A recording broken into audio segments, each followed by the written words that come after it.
पप्पा हे सगळं काय व्हायचं? हत्ती घोडे सैन्य भिंतीवर असं का कोरले? रे हे जे इथे मंदिरावर बाहेर कोरलंय ना, ते माणसं, घोड्यावर बसलेली माणसं, हत्ती, तर हे नुसतं दगडावर कोरलंय म्हणून नाहीये.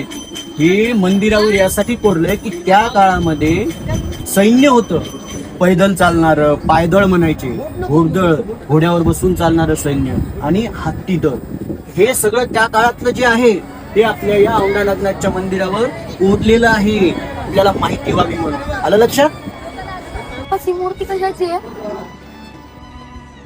ती मूर्ती ना, अरे काय माहितीये का, भगवान शिवानं, नागनाथानं त्यावेळेला जे जे असुर, जे जे राक्षस आपल्या ऋषी मुनींना तपश्चर्या करायला त्रास द्यायचे, त्यांचा वध केलेला आहे, त्यांना मारलेलं आहे, जे वाईट विचाराचे राक्षस होते. तर ते युद्धाचा प्रसंग, गजासुराचा वध करतानाचा प्रसंग इथे कोरलेला आहे या दगडावर आपल्या मंदिरात. आलं लक्षात? तुम्हालाही आपल्या औंढानाथ मंदिराची संपूर्ण माहिती जाणून घ्यायची असेल, आपल्या मुलांना संपूर्ण इतिहास सांगायचा असेल, तर नुकतंच प्रकाशित झालेलं हे पुस्तक श्री क्षेत्र अमरदत्त औंढानाथ ज्योतिर्लिंग परिचय हे तुम्ही वाचा आणि तुमच्या मुलांनाही वाचायला द्या.